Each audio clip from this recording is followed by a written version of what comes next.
Fala pessoal, tudo bem? Aqui é o professor Eric Alves e neste vídeo eu vou corrigir as questões do meu primeiro simulado para o concurso do TCDF, concurso que se aproxima, muita gente aguardando esse concurso há algum tempo. A gente sabe que a área de Tribunal de Contas é sempre uma área muito concorrida, as provas são bem difíceis, então eu estou fazendo aqui esses simulados. Esse é o primeiro, vou fazer outros aí para vocês irem se preparando já para esse concurso que com certeza vai ser muito disputado, tá?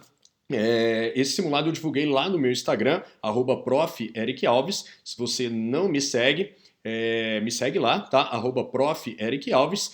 Mas se você não acessou as questões por lá, eu estou deixando aqui também na descrição do vídeo, caso você queira resolvê-las antes de assistir aqui a correção, tá? São 10 questões nesse primeiro simulado, todas do CESP, todas retiradas de concursos recentes para tribunais de contas, organizadas aí por essa banca, que certamente também será a banca que irá organizar o próximo concurso para o TCDF, tá? Se você não foi muito bem nesse simulado, é normal, tá? Os concursos para tribunais de contas, eles possuem um nível mais elevado, mas se você foi mal, é sinal de que você precisa estudar mais, tá? Você tem que estar no nível de conseguir resolver questões como essas aqui deste simulado. Beleza, pessoal? Então, vem para a tela aí para a gente iniciar o nosso simulado. Antes de resolver a primeira questão, aqui eu vou destacar aqui embaixo para vocês os meus contatos, tá? Nas redes sociais, aqui o meu Instagram. E eu tenho também essa lista de transmissão aqui no WhatsApp, olha, 6199-386-7450. Nessa lista eu compartilho aqui em primeira mão as novidades do direito administrativo e também um curso de direito administrativo em áudio, tá? Eu mesmo gravo esse curso e disponibilizo gratuitamente aqui para vocês poderem estudar quando estiver na academia, no trânsito, enfim, aproveitar melhor o seu tempo. A gente sabe, concurseiro tem pouco tempo para estudar, muita matéria para estudar, então toda hora é hora. Então aqueles momentos que antes eram perdidos, você ainda consegue estudar em áudio e otimizar melhor o seu tempo, beleza? Então vamos lá, vamos iniciar o nosso simulado. Olha só, questão 1, lembrando que são 10 questões, beleza? Direito administrativo é o sistema dos princípios jurídicos que regulam a atividade do Estado para o cumprimento de seus fins de utilidade pública. Trecho tirado lá do livro da Maria Silvia Zanella de Pietro. No fragmento de texto precedente, define-se direito administrativo conforme... Pessoal, essa questão é daquela parte inicial lá do direito administrativo, uma parte bem chatinha que trata ali dos conceitos do direito administrativo. Nós temos os conceitos modernos do direito administrativo, que são dados pelos autores que são mais presentes aqui no nosso dia a dia, né? A Maria Silvia, o Eli Lopes Meireles, o Celso Antônio Bandeira de Mello, Carvalho Filho, mas esses conceitos atuais, modernos, eles foram formulados a partir da evolução de conceitos antigos que eram adotados antigamente, né? O direito administrativo é uma ciência relativamente recente, mas ela já possui sim uma história, né? E ao longo da história foram formulados vários conceitos de direito administrativo, né? Para dizer o que esse ramo do direito realmente estuda, tá? E aí, nessa parte inicial do direito administrativo, a gente estuda essas escolas, né? Esses conceitos mais tradicionais, mais antigos do direito administrativo. É isso que está sendo cobrado aqui na questão. Olha só, então qual o conceito que a banca está querendo que nós saibamos a definição? É esse aqui, ó. Direito administrativo é o sistema dos princípios jurídicos que regulam a atividade do Estado para o cumprimento dos seus fins. Então, para ficar mais fácil o estudo, né, pessoal, então é importante que vocês associem o conceito com alguma palavrinha-chave aqui que o define. Esse conceito que está aqui, ó, ele está falando, ó, sistema de princípios jurídicos. Olha só, princípios jurídicos tem a ver com o quê? Ó? Com teleologia, critério teleológico. O gabarito aqui é a alternativa D. Teleologia é o quê? É a essência, o princípio de alguma ciência. Né? Então, por isso é que esse conceito ele trata do critério teleológico. A escola do serviço público é o quê? É aquela que dizia que o direito administrativo estudava ou regulamentava a organização, a gestão de quem? Dos serviços públicos. Por isso que é a escola do serviço público. O critério do Poder Executivo dizia o quê? Que o direito administrativo estudava a organização, o funcionamento de quem?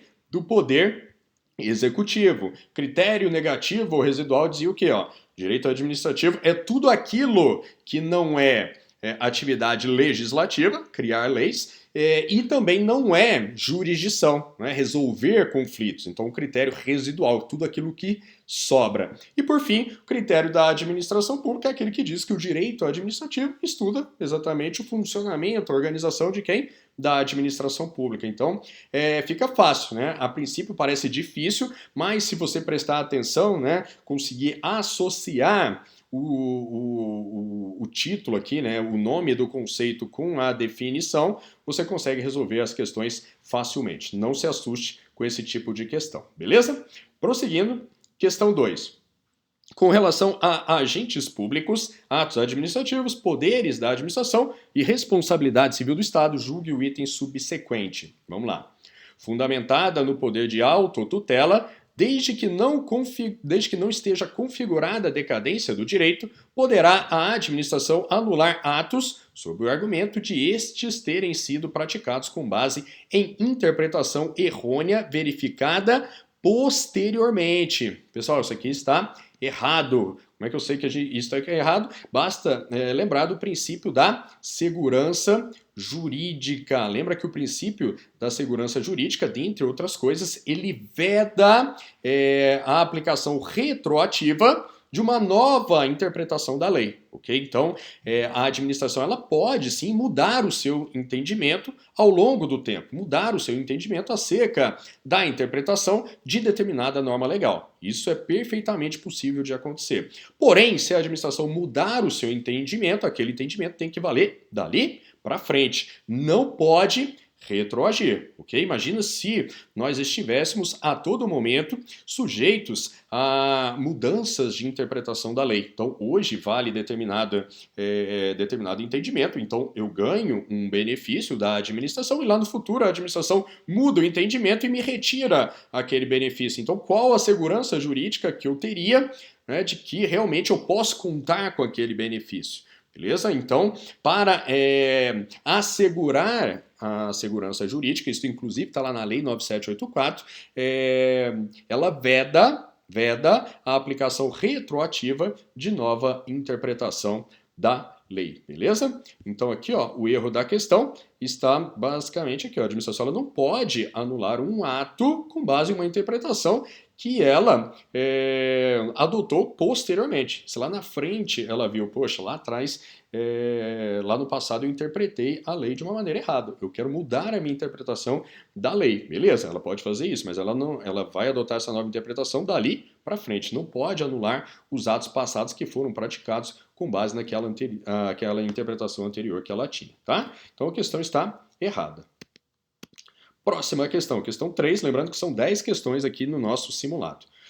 Com relação ao regime diferenciado de contratações, licitações e contratos, responsabilidade do Estado, controle da administração, organização, julgue o item subsequente. Vamos lá.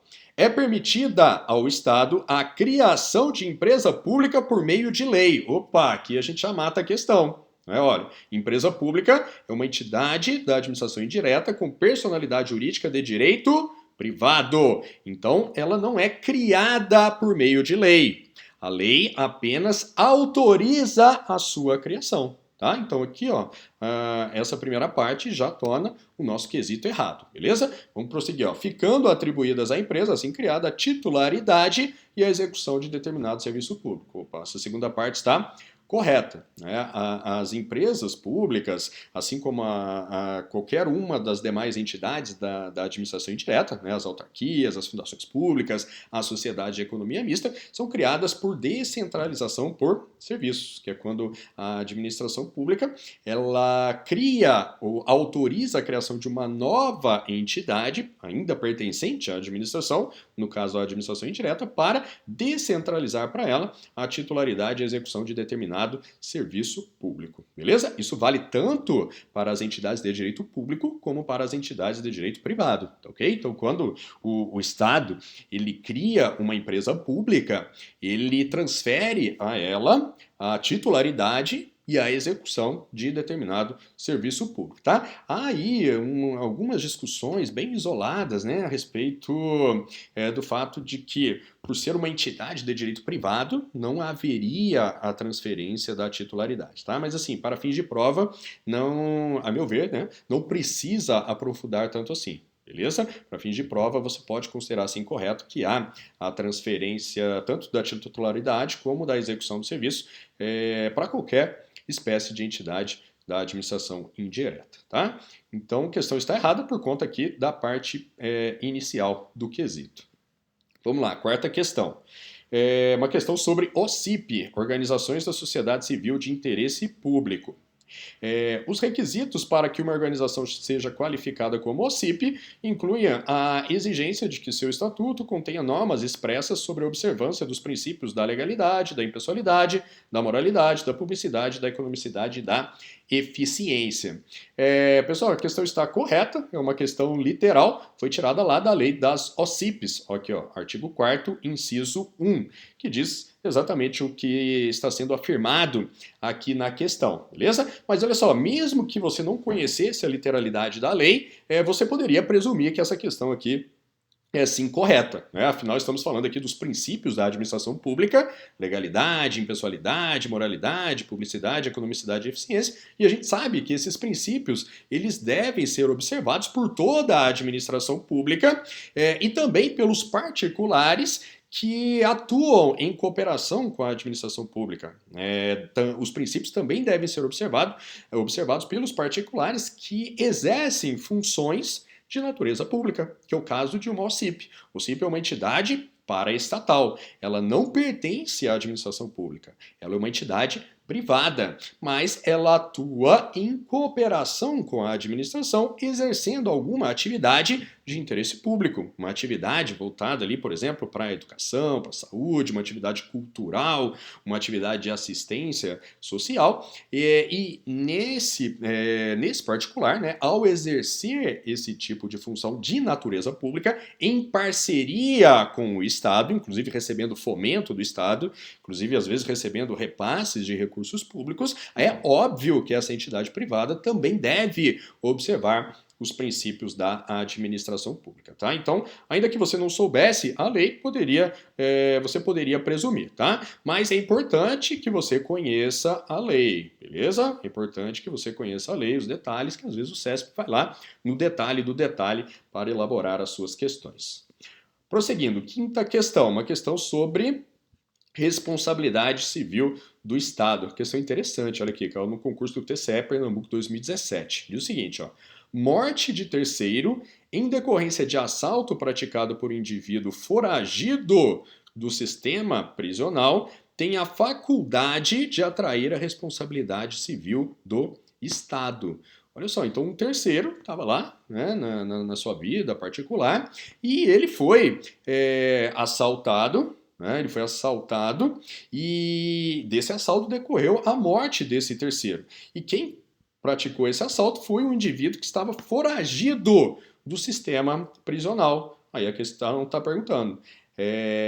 Esse fato, né, ele tem a faculdade de atrair a responsabilidade civil do Estado? Olha só, não foi um agente público que causou a morte desse terceiro. Não foi, foi o preso, né? Foi aquele indivíduo que estava foragido que foi lá e matou o terceiro. Então, a morte do terceiro ela não decorreu diretamente de uma ação de um agente público. E quando a gente estuda a responsabilidade civil, lá no artigo 37, parágrafo 6º, a gente sabe que a responsabilidade civil objetiva da administração ela decorre de atos de agentes públicos. Né? Quando um agente público, por exemplo, dirigindo ali um veículo oficial, atropela um terceiro.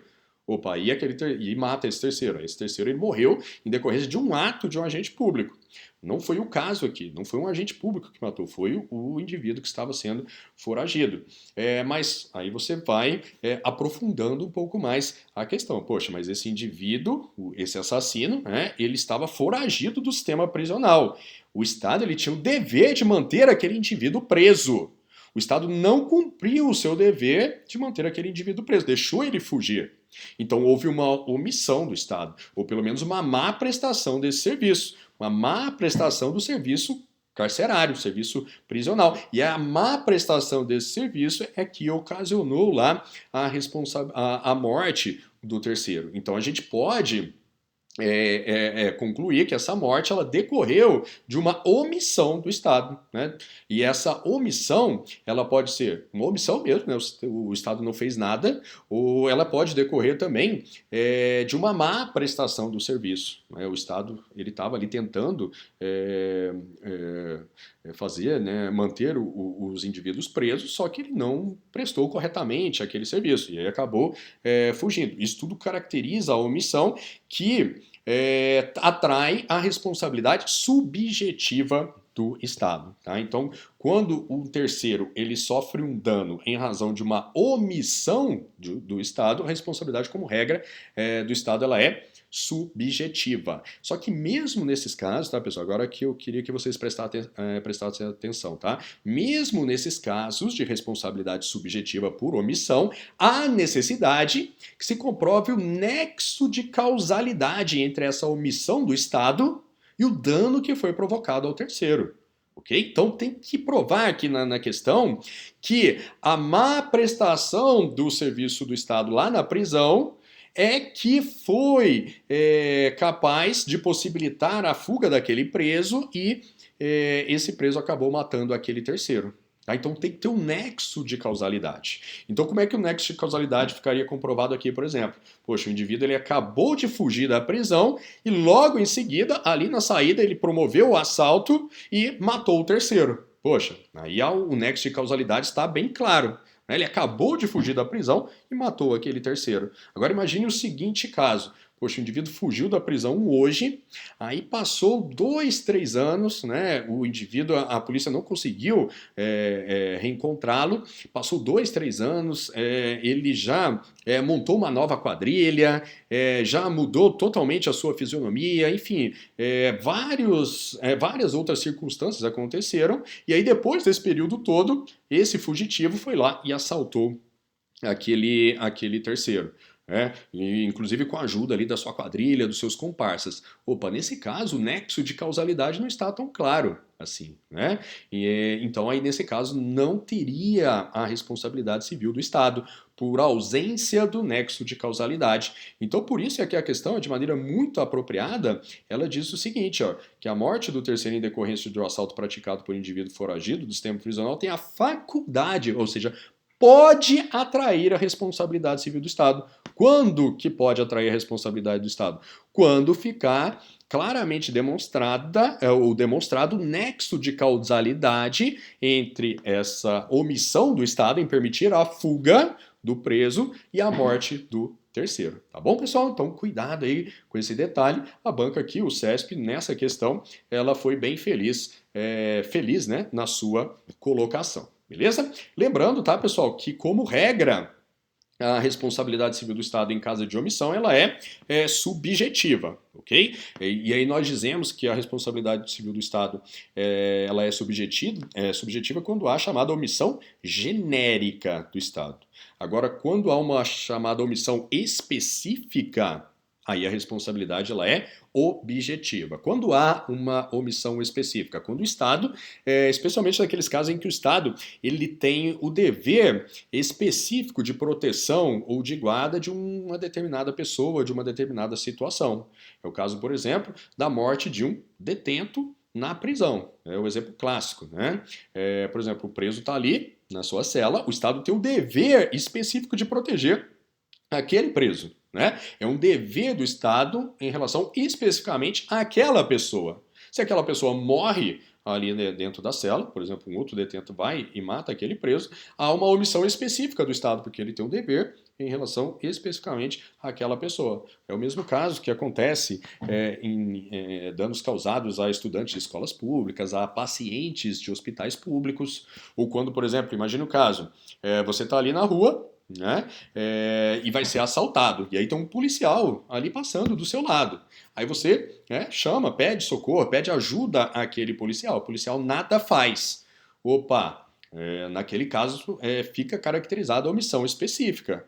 Porque você solicitou a ajuda do policial. O policial estava vendo aquele assalto acontecer. Ele tinha o dever de lhe proteger, omissão específica. Agora, o outro caso seria o seguinte: você está lá numa rua deserta e é assaltado, não tem ninguém do Estado ali por perto, você é assaltado. Opa, aí não tem omissão específica, é uma omissão genérica, né? Omissão genérica do Estado, que ele, o Estado ele tem o dever genérico, né, de garantir a segurança de todas as pessoas.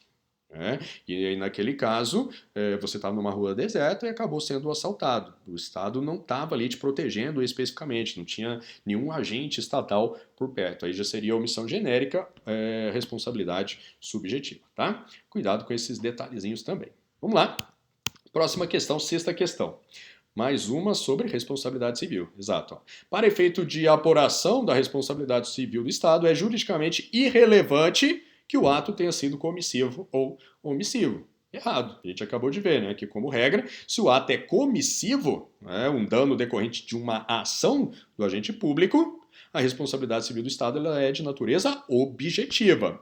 Já se o dano decorreu de uma omissão do Estado, um ato omissivo, aí a responsabilidade como regra ela é subjetiva, na hipótese de omissão genérica, podendo também ser objetiva, na hipótese de omissão específica. Então não é juridicamente irrelevante. É necessário saber se o ato foi comissivo ou omissivo para nós podermos definir a natureza da responsabilidade civil do Estado. Então a sexta questão está errada. Mais uma, questão 7. Sob o aspecto da iniciativa, a revisão de conduta da administração pública ocorrida em atenção a requerimento ou recurso dirigido à autoridade administrativa por um servidor público caracteriza um exemplo de... aqui nós temos que caracterizar ou classificar, melhor dizendo, o controle sob o aspecto da iniciativa. E aqui, sob o aspecto da iniciativa, o controle ele pode ser ou de ofício, ou seja, a administração pública ela faz o controle de um ato por iniciativa própria, independentemente de provocação de terceiros, ou o controle ele pode ser provocado, quando a administração pública ela exerce o controle sobre o ato em atenção a um requerimento, a um recurso, ou seja, através de uma provocação, beleza? Que é o caso aqui. A alternativa aqui a administração pública ela fez a revisão da conduta, ou seja, ela anulou a sua conduta ou revogou a sua conduta, ou seja, exerceu o controle sobre um determinado ato em atenção a um requerimento. Alguém foi lá e pediu para a administração rever aquela conduta, ou impetrou um recurso dirigido à autoridade competente para que aquela conduta fosse revista. Então esse é um controle provocado, tá? É o contrário de ofício, que de ofício é por iniciativa própria, beleza? Gabarito, a alternativa é. Próxima questão, questão 8. Mais uma sobre controle da administração pública. Atenção, tá, a esse assunto dentro do direito administrativo, especialmente aí na prova do TCDF. Cai muitas questões nos concursos de tribunais de contas sobre controle da administração pública. Afinal, é o tipo de atividade que o Tribunal de Contas exerce, tá? Vamos lá, então. Em determinado estado da federação, a Assembleia Legislativa, por meio de decreto legislativo, sustou o ato expedido pelo governo local, que regulamentava a lei estadual para autorizar o Poder Executivo a instituir tratamento excepcional, mediante concessão de remissão em anistia, cumuladas ou não, com parcelamento, para liquidação de créditos tributários referentes ao ICMS. A Assembleia Legislativa entendeu que o ato administrativo excedia o poder da administração pública de regulamentar a lei estadual nessa situação hipotética, a Assembleia Legislativa exerceu. Pessoal, aqui nós vamos relembrar do que está previsto lá no artigo 49, inciso 5 da Constituição Federal, que diz que o Congresso Nacional ele tem competência para sustar os atos do Poder Executivo que exorbitem do seu poder regulamentar. Então, sempre que o chefe do Poder Executivo ele editar um decreto que extrapole os limites da lei, o Congresso Nacional, ou seja, o Poder Legislativo, ele pode sustar esse decreto. O que é sustar? Sustar é suspender os efeitos daquele decreto. Aquele decreto ele não vai deixar de existir. Ele vai continuar existindo, porém, ele não vai mais produzir efeitos. Os seus efeitos ficarão suspensos, ficarão sustados, tá? Então, essa competência do Congresso Nacional, ou por simetria, né, quando você transporta isso para os demais entes da federação, seria uma competência também das assembleias legislativas ou das câmaras municipais, ou seja, uma competência do Poder Legislativo de sustar os decretos, os atos do Poder Executivo que exorbitem do poder regulamentar. Isso é um exemplo de controle legislativo, controle exercido pelo Poder Legislativo sobre o Poder Executivo. Tá bom, pessoal? Então aqui o gabarito vai ser a alternativa C. Nessa situação hipotética, a Assembleia Legislativa exerceu o controle político para paralisar o ato do Poder Executivo. Controle político. Né? Lembrando que o controle legislativo ele se divide em duas espécies. O controle legislativo ele se divide em duas espécies. Uma delas é o controle político, que é aquele exercido diretamente pelas casas legislativas, pelo Congresso Nacional, pela Câmara dos Deputados, pelo Senado Federal, pelas Assembleias Legislativas nos estados, pelas câmaras municipais nos municípios e no Distrito Federal, pela Câmara Legislativa. Esse é o controle político. Um exemplo é esse, né? Sustar os atos do Poder Executivo. Quem faz isso é a própria Casa Legislativa. A outra espécie de controle legislativo é o chamado controle técnico, que é exercido por quem? Pelos tribunais de contas. Tem lá as competências dos tribunais de contas, lá no artigo 71 da Constituição Federal, todas aquelas competências constituem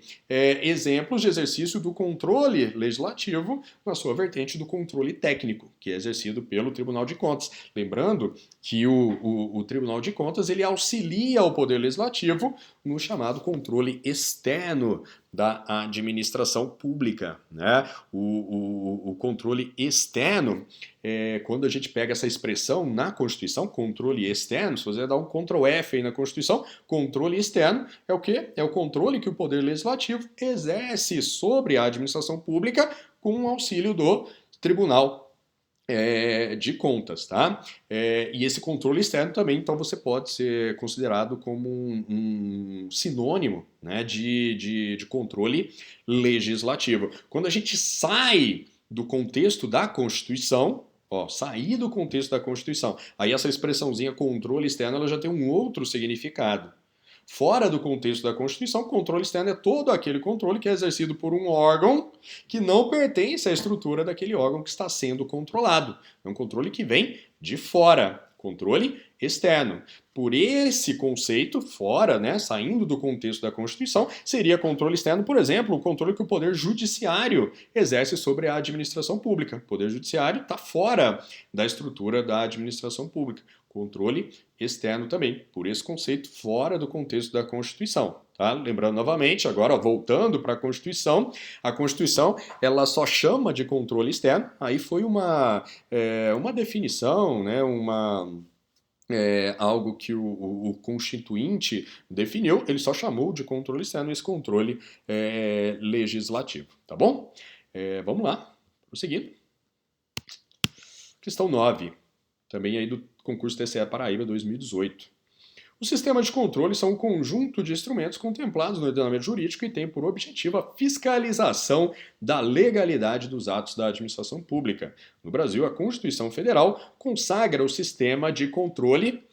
Aqui, é aquela diferença entre o sistema francês e o sistema inglês. O sistema francês é aquele sistema de dupla jurisdição, ou sistema dual de jurisdição, que não existe no Brasil. No sistema francês, os atos da administração pública, ou melhor, os litígios envolvendo a administração pública, eles são julgados por tribunais administrativos. Tribunais que existem apenas para julgar os conflitos, os litígios envolvendo a administração pública. Já os litígios envolvendo os particulares são julgados pelo poder judiciário. Isso lá no sistema francês. No sistema francês, o poder judiciário, ele não atua em litígios envolvendo a administração pública. Já no Brasil, nós adotamos o sistema inglês, conforme está lá no artigo 5º, inciso 35 da Constituição Federal, que diz que nenhuma lesão ou ameaça a direito ou qualquer lesão ou ameaça a direito poderá ser sempre levada à apreciação do Poder Judiciário, inclusive se envolver atos da administração pública. Ok? Então, no nosso sistema, que é o sistema inglês, há a chamada jurisdição una, ou seja, apenas o Poder Judiciário é a instância, o poder competente para resolver conflitos com força de definitividade, com força de coisa julgada.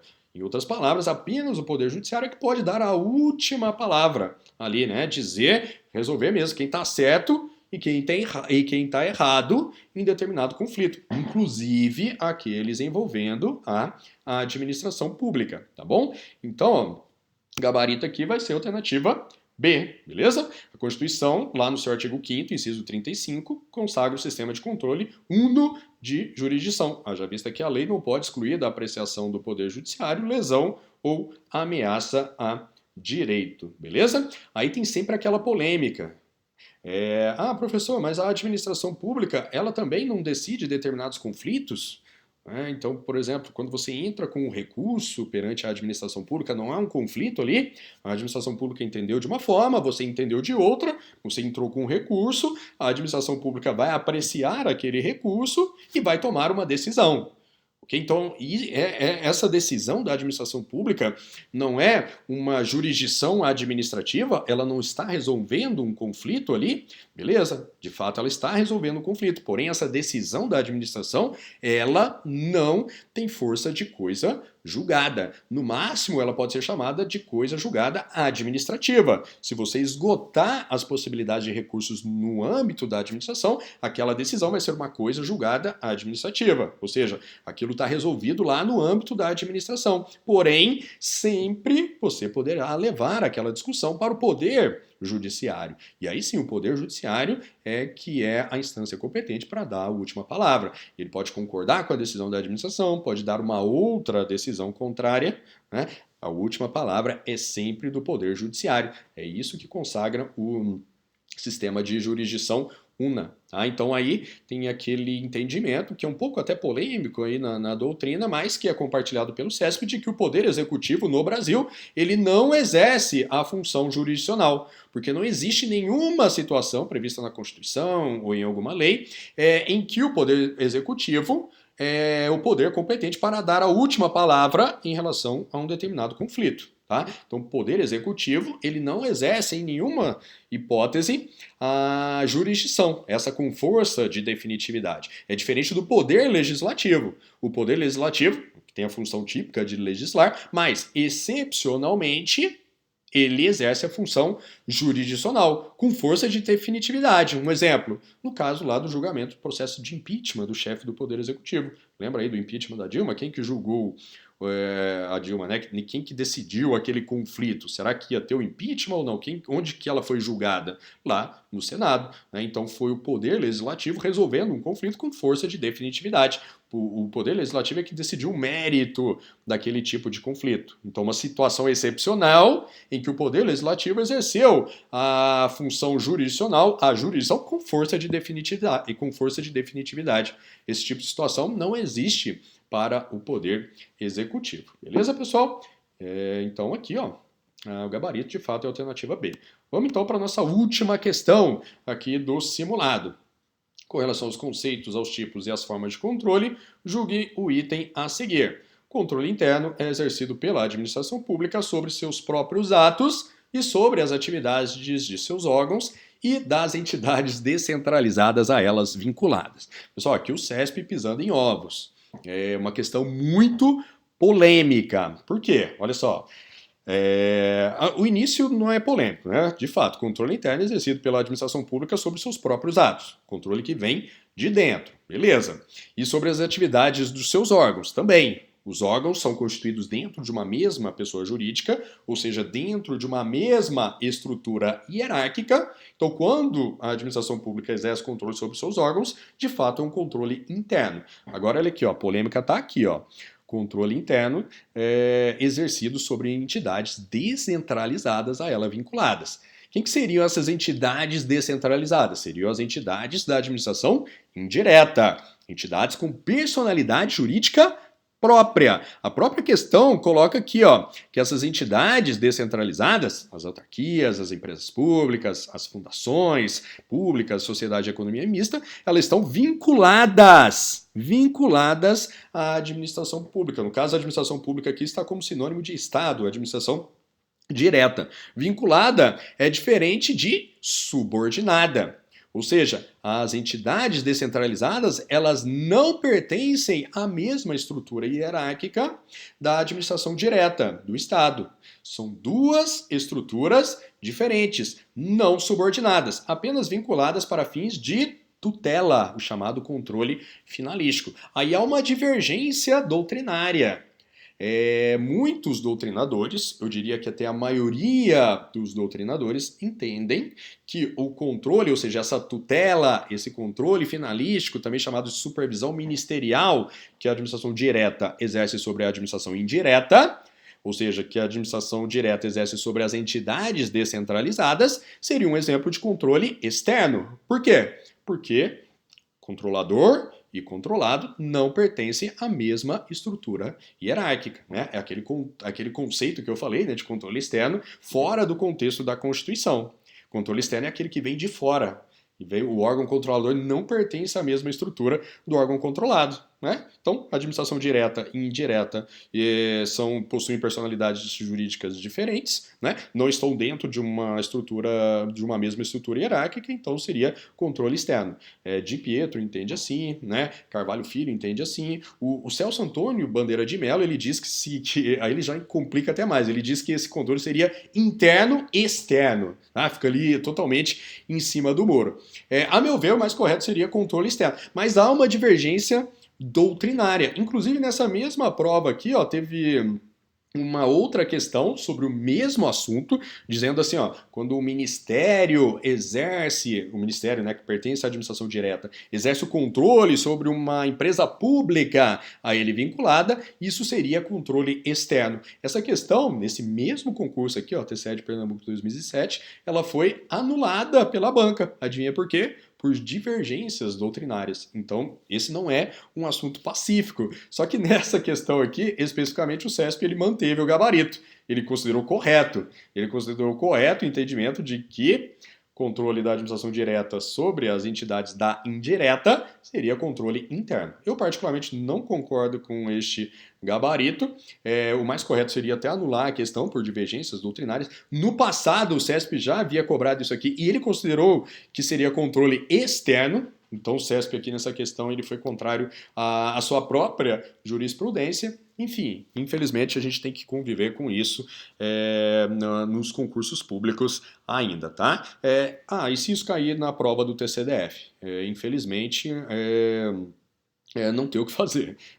Há essa divergência doutrinária, inclusive de entendimentos do próprio CESP, tá? Como eu disse, a meu ver, o correto, se eu tivesse no lugar de vocês, eu marcaria que seria controle externo. Se viesse algo diferente, eu teria muitos argumentos para entrar com recurso contra essa questão. Beleza, pessoal? Então foi a última questão, né? Isso, questão 10 aqui do nosso simulado.